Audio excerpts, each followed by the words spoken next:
Hey folks, today we're going to take a look at a game that is currently seeking funding on Kickstarter. That game is called Pangea, and it's from Red Imp Games. Now, if you like what you see throughout the rest of this preview video, I'm going to encourage you to go to the official Kickstarter project page to find out more information. And if you want to do that, you should hurry up because there are only 2 weeks left in the project. You can do that by following the link in the top corner of your screen, as well as down in the description section underneath this video. Now, Pangea is an area control board game. You and the other players, well, you're actually running a simulation of what life was like millions and millions of years ago during, I think, like the Cambrian Triassic period, somewhere around there, where a mass extinction is about to take place. In the storyline of the game, you're actually researching this in order to see what you can do to prevent the upcoming, possibly, potentially, not to scare anyone, mass extinction that's going to go on our planet, the 6th mass extinction, I believe. So, you're doing this simulation, and in gameplay terms, you're each taking control of a different animal phylum from back then and trying to dominate above and beyond the other species and survive as much as possible when that mass extinction event occurs. So, you have your animal. You got to spread out on Pangea, which is the supercontinent when all the continents were together. That's how far back this takes place.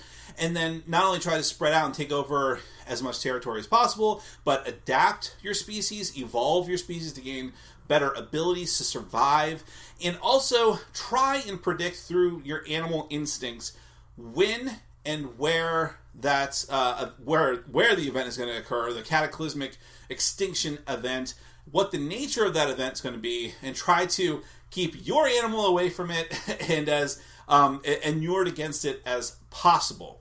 All that is easier said than done, of course, and before we go any further, what I'm going to do is give you a brief look at the game with a prototype copy of the game and go over the rules.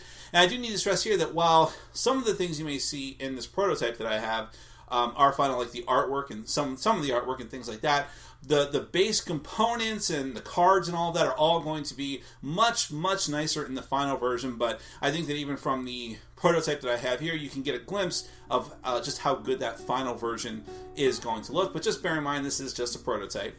But then in any event, we are going to come back and discuss it further.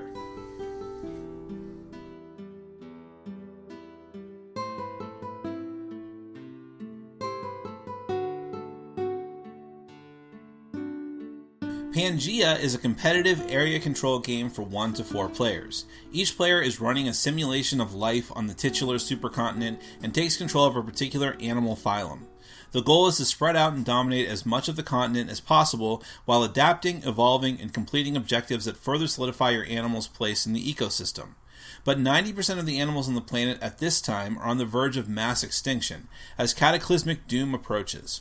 To win, you need to have the most dominance points by the time that doom arrives, and savvy players will prepare for this and even attempt to predict the nature of this doom. For the purposes of this preview, we're going to focus on a 4-player game. With less than 4 players, missing player animals will instead be run as neutral animals, using their own management boards with special upkeep each round. Start the setup by laying out the game board. Place the doom marker at the start of the epic track. There are 3 epics you'll play through, broken down into stages representing rounds. The 4 stages of the Ciceralian epic, the 3 stages of the Guadalupan epic, and the 2 stages of the Lopingian epic. Between each epic, there is a special Turn of the Ages round you'll need to complete before moving. In fact, for the setup, you should shuffle the 2 sets of Turn of the Ages cards, draw 1 for each of the turnings, and place them face down in the designated space without looking, while discarding the rest of the box without looking. More on that later. The final space of the epic track is Doom, representing the cataclysm in the end of the game. The nature of the cataclysm and where it hits is determined randomly at setup. Notice that the game board is broken down into sectors A through D and zones Laurasia, Gondwana, and Interior. There are special instinct tiles representing these areas. There are also 3 cataclysm tiles, 1 for each type. Randomly and without looking, place 3 face-down sector tiles face down at the bottom of the instinct track. Then place 4 zone tiles above those, and then 2 cataclysm tiles above those. You should be left with 1 of each type of tile, which you will then place in a face-down stack at the top of the track. Those 3 represent the cataclysm and where it will hit, and you should try and figure that out before the end. More on that soon. Every player gets an animal, either randomly or by choice. First, you'll get an animal board representing the chosen phylum: amphibians, invertebrates, sauropsidans, and synapsids. Every animal has their own unique special ability. A unique set of evolution cards that you'll leave in their designated spot near your board for now, a set of animal markers for indicating their animals on the board, an action point marker that starts at 6 for the first epic but will increase later, 5 action cubes used to mark actions you've taken, and a super special animal marker that will be a miniature in the final version of the game. Also, each animal has a different expansiveness number and a different cost for each of their actions as indicated. There are also several markers you'll place on the map at the start. Each player puts an initiative marker on the initiative track in order according to the highest to lowest expansiveness rating of their animals. They each place a dominance marker on the one spot of the track in no particular order, and also each place a marker at the start of the instinct track, also in no particular order. Lastly, for the players, place 4 objective markers in the storage space near the objective track. And speaking of that, each epic has a set of objective tiles. At the start of the game, shuffle the ones for the Ciceralian epic, place 4 face up in their spots, and discard the 4th from the game. We'll get back to those later. Shuffle the adaptation cards and set them on their spot. Make a stock of the various tokens the game uses off to the side, and a 6-sided die for when it's necessary to use. And finally, every player in their initiative order will place 1 animal marker out on the board in one of the ecological niche spaces marked as 0. Though you can't place in any of the niches in the subpolar climate zones for now. The game takes place in 5 phases, which you'll go through from beginning to end for each of the 9 normal stages. The first phase is for our neutral animals in 1 to 3 player games, so we're going to skip that for now, and instead go to the next phase, which is the drawing phase. In initiative order, each player will draw 2 adaptation cards and leave them in their inactive spot near their board. You are limited to 3 of these inactive cards. If you get more than that, you immediately need to discard down to 2 by choice. We'll get back to how you actually use these in a second. Next is the action phase, and this is where the majority of the game takes place. In initiative order, each player will take an action, spending the proper amount of action points for the action based on their animal, and then they will let the next player go and take their next action. You can't skip a turn and jump back in later, although you can pass for the whole phase if you really want to. And if that happens, or if you're out of action points altogether, you will flip your initiative token over to indicate that. There are 4 types of actions that you can take, and you are limited to taking each action twice within the same round. Therefore, you need to mark each action that you take on your player board with the cubes to keep track of them. The first action is Adapt. You can either activate an adaptation card or an evolution card. Activating an adaptation card lets you move it to the side of your board and use one of the 3 abilities listed on the back. Discard it to gain an action point. Discard it as part of the payment for activating an evolution card, or discard it and use the printed effect on the front of the card. This can give you specific bonuses towards contests and migrations that your animal performs, or penalties to the other player's animals. Alternatively, with this action, you can bring an evolution card directly into play by discarding a number of adaptation cards equal to the number in the top corner. They permanently come into play and modify your animals. These can be dramatic abilities that improve your ability to defeat the other animals or migrate, and also get you bonus dominance points in some cases. Each animal also has 1 special animal evolution. You replace 1 specific animal marker in play with your special marker, and that particular animal marker now has all the special abilities indicated on that particular evolution card, and can even be put back into play if it's ever removed from the board for some reason. The next action is Populate. Spend the points and put out 1 of your regular animal markers, or a special one, if it's available, on the board on a 0-level ecological niche. Any number of animal markers can occupy a 0-level niche. The next action is Migrate. Spend your points and move 1 animal marker you have on the board. There are 3 ways you can do this. You can move from the region you're in to an adjacent horizontal region in the same climate zone, and the number of the niche that you move into must be equal to the number of the niche you left, or lower by 1. You can also make this same type of move vertically, but it must be into a niche one level lower than the one that you left, which makes it impossible to do if you're moving from a 0 niche. Finally, you can stay in the region you're in and move up by 1 niche or down by 1 niche, from 0 to 1 or from 1 to 2 or back. Now, if you move into a level 1 or 2 niche and there's already an animal there, a Territorial Contest occurs. Whichever animal has the highest expansiveness number, including any bonuses from active adaptation or evolution cards, will force the other animal to retreat to a lower niche. In rare circumstances, players can force a fight of this nature in the usually peaceful 0 zone. In that case, a retreating animal is removed from the board since there's nowhere else to go. One other important thing for this action. Look at the numbers in the corner of each region. This is the food level, depending on the current epic. If there are ever more animals in a region than the current food rating, a warning token must be placed in that area, which can have dire consequences later on unless the region stabilizes in time and the marker is removed. The final action is Survive. This action will let you peek at the instinct tiles on the side of the board to let you know which zone, sector, and cataclysm tiles are not going to be used to determine the final placement and effect of the Doom Cataclysm. By process of elimination, you can therefore take a guess as to what the actual event will be, as determined by the 3 randomly chosen tiles. Simply move your instinct marker up 1 space on the track each time you spend the points and take this action. Secretly look at the tile next to the space you land on and put it back without saying anything. If you land on a special dominance area, immediately move your dominance marker down the track that many points as a bonus. One last thing for the action phase. At any time during this phase, you may qualify to complete one of the face-up objective tiles on the board. If you meet the conditions on the tile, place one of your objective tokens from the storage field on the space beneath that tile. Multiple players can complete the objective, but you get less points if you're not the first or second player to do it. When every player is passed or is out of action points, it's time for the survival phase. If there is a warning marker in any areas, replace them with hunger markers and then resolve all regions that have hunger markers.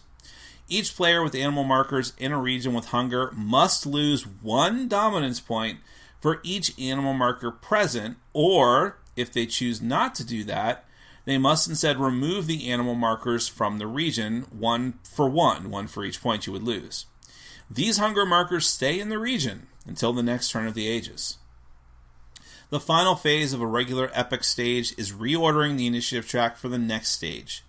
The new order is determined by dominance points. Whoever has the most goes last, whoever has the least will go first, and so on. Then, move the Doom marker down the track, and everyone resets their action points and action markers. The Turn of the Ages occurs twice when the Doom marker hits those spaces. When it does, remove all hunger markers on the board, remove all current objectives, and replace them with new objectives for the new epic, remembering that each epic gets a different number of objectives. And finally, draw and resolve the Turn of the Ages card for the new epic. These cards affect all players and typically will either force them or give them an option to initiate an action for all or some of their animals. When the 9th and final stage is complete, it's time for Doom, the end of the game. First, reveal all 3 of the Doom tiles. Wherever the zone and sector tiles indicate, place the Doom marker there. Then it's time for the Dying. All animal markers in the epicenter region and orthogonal adjacent regions are removed immediately, regardless of what niche they're in. Then there are the Aftershocks. In the diagonal adjacent regions, any animal markers not in a level 2 niche are removed.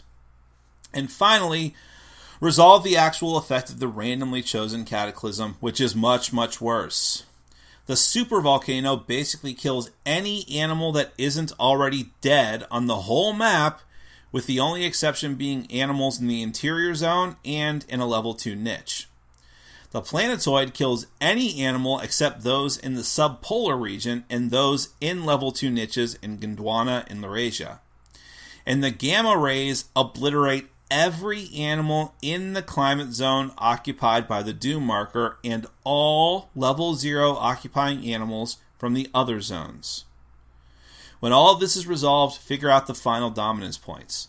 Any animal that survived the cataclysm gives its owner 1 dominance point plus extra points equal to the niche that it occupies, from 0 to 2 points for each one. Together with all the rest of the points from the previous stages, see who has the most points, with ties being broken by the number of animals on the board, and then high placement on the initiative track. If any player has no animals left alive after the cataclysm, their marker is removed from the dominance track and they cannot win regardless of how many points they currently have. But that's nature, isn't it? And that is Pangea. Well, first things first, fascinating theme, right? It's not that there aren't other prehistoric games, or games that take place, with ancient animals and things like that. But all of those games tend to focus on, the dinosaurs, the big notable animals that we know from the past, or maybe there's even been some games that involved Neanderthals, and, it's very specific, more pop culture-y instances of prehistory. Very few games actually go so far back as, these the very start of most of the major animal types that we know today. And in fact, again, 90% of the life forms on the planet were killed during this era of time, so we'll never see their like again, and there may be no evidence of them either. There were a few games that actually go so far back as amoebas, forming together in pools, but very few games in this particular time period. And the whole the trappings of the game and the sort of meta theme of you being researchers running a simulation, which by the way is brought out through the card artwork, and there's quotes from famous evolutionary scientists and things like that, really just gives the game a feel like no other. Really, I think I can pretty much confidently say that, at least no other that is popular that I've heard of. But over and above that, it would have been easy for the developers to just say, okay, well, we'll just do an area control game. Move in here, roll some dice, see if your strength is high enough, and see if you take territory. But no, there is territory control here, like in the broadest sense of it. That's why I'm kind of struggling with how to define the game. But really what this is about, you have the dominance points. It's about anticipating what your opponent is going to do and spreading out in a way that strengthens your species, but doesn't have mutually assured destruction with another species. Because there's a few things at play here. First off, hunger. That hunger thing, maybe I didn't stress this enough in the preview section, is a huge, overwhelming part of the game. If you are thinking like, I'm just going to flood this territory with a bunch of my guys and crowd his out, and then boom, we're good to go, right? Well, no, because depending on the epoch with the stage, you're going to have to deal with hunger, potentially, which is devastating. You either lose points or you lose your animals, which really sets you back so many actions that you might as well be like losing points in a way, depending on where in the game you're at. So that's a very important thing, and it's so important to have those animals out on the board that unless you are certain that you can dominate an area, you're going to be very careful about doing so. So it makes you pull your punches sometimes. The game can be very aggressive, but you really need to be thinking ahead to that end game because, as I stressed at the end, once the cataclysm happens, if you don't have any animals left on the board, it's not just that you won't get as many points, although there is certainly that. If you don't have any, you're going to lose outright. You don't even have a chance of winning. So, very important that you spread out as far as you can, entrench yourself as far as you can to those ecological niches. Get up to 2. It's not always a guarantee during the cataclysm, for certain cataclysms, that you're going to be safe, but it's more of a guarantee than being stuck in 0 or 1 or especially 0. So, that's one thing. The whole idea of predicting the cataclysm feels like its own little sub-game, but it is intimately tied into the rest of the mechanics. That's what it's all building up to. So, whenever you have an action to spare, you should absolutely be going down that instinct track, getting as much information as you possibly can. But this was something that's kind of hard to get across in the previous section, but you might have picked it up on your own. You don't have to just look at that. You can look at the actions of the players who did go far down the instinct track and see what they're doing. And unless they're faking you out, maybe you can use those context clues to get an idea as well. But you are incentivized to go down that track because of the bonus dominance points you can get, and every point matters. It's not a huge point game. We're not talking about hundreds of points in this game. So everything you can do really helps you out. The objectives, that feels like almost a race thing because, again, every point matters. And if you can get to those objectives first, you get more points. It's not too punishing because everyone will get something, but if you can get 3 points instead of 2 or 1 points, you should absolutely do that. And that constricts as time goes on. You get 4 objectives in the first epic, you only get 3 and then 2. So you really need to be worrying about that all the time. And those turning of the ages can come fast. And some of the turning of the ages cards, they'll affect everybody. Sometimes it's beneficial. Sometimes it forces you to do something you may not want to do or can't capitalize on at the moment, whereas other players can. So it's very important for you to have good information about everything in the game that's going on. What cataclysms might come up, what cards might be coming up. You have your own evolution cards. That's the thing too. In this game, despite the fact that everyone's got sort of the same goals, everyone has a completely or almost completely unique animal. Your own special ability, your own costs for your action points. So therefore, some animal phylums are better at certain actions than others, and that will cater your playstyle when it determines like how many actions you're doing compared to the other ones. And then you have your own set of evolution cards. Now everyone's got that super animal, but even then, what abilities that super animal has is dependent on your evolution card. So you're going to be distinct and apart from the others. Learning to make the best use of your evolution cards, learning when you need to not focus on those and go for those more generalized adaptation cards. And again, one of my favorite game mechanics, using a card for multiple things, like the adaptation cards in this game, determining how to use those best. Sometimes, even if they're good, it's worth sacking the cards to get an evolution card out as quickly as you can. That's up to you, but that's your playstyle, and that's why there's different avenues you can take through this game.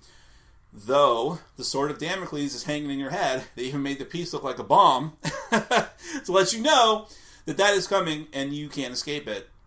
And you're either going to be one of the people who is desperately flailing about trying to get as many points and just fingers crossed, I hope I have an animal left when this is all done. Or you carefully went down the insert track as much as possible to get as much information as possible, but maybe you didn't spread out that much on the map. So, there's give and take. Some animal species are going to be better at one victory route than others. But I think it all goes together with the theme, right? How invertebrates choose to live on the planet, or not choose, but tend to survive on the planet, how they must survive on the planet, is completely different than how the synapses are going to try to survive. And they're going to have different ways to live, and different ways to breed and to populate the planet. And ultimately, the only way there's even life on Earth now, at this point in time, is because some of those species managed to just hold on, however tenuously, to life after a humongously devastating event happened on the planet. So I think that the theme really comes through with that, and how there's just this ever-present threat coming down the tunnel at you.